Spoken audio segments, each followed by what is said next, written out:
No to Boga policy muling pinaigting sa Barangay Tabang, Dagupan City. Para sa detalye, narito si Idol Denise Brillante. 104.7 IFM. Report!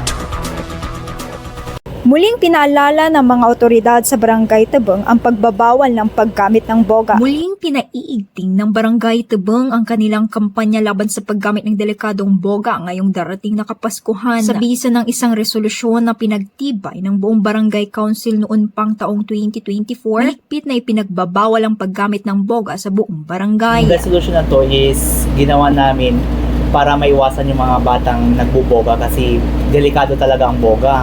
Pag sumabog yan, baka matamaan talaga yung kamay nila or any part of their body.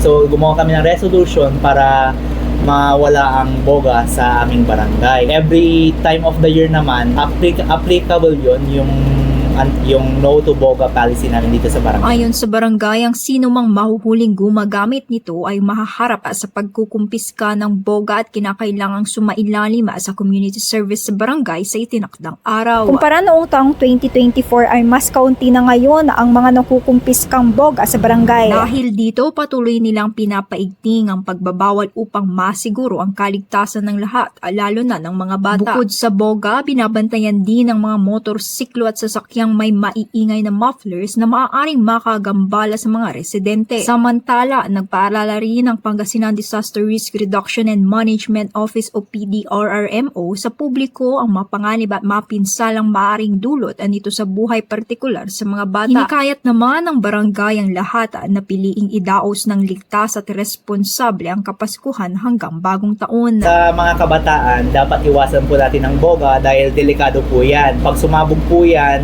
any part of your body matatamaan, so delikado po. Lalo na sa mga magulang, sana sabihan po lahat ng mga anak nila na iwasan po ang pagbuboga kasi may mga makukulit talaga eh. Pinapapunta namin yung mga tanod namin para kolektahin yung mga boga nila at sinasabihan na rin yung mga magulang kung na-identify yung bata. Kasama mo mula rito sa IFM News Dagupan, ito si Idol Denise Brillante, Tatak, IFM. IFM News. IFM News. IFM News.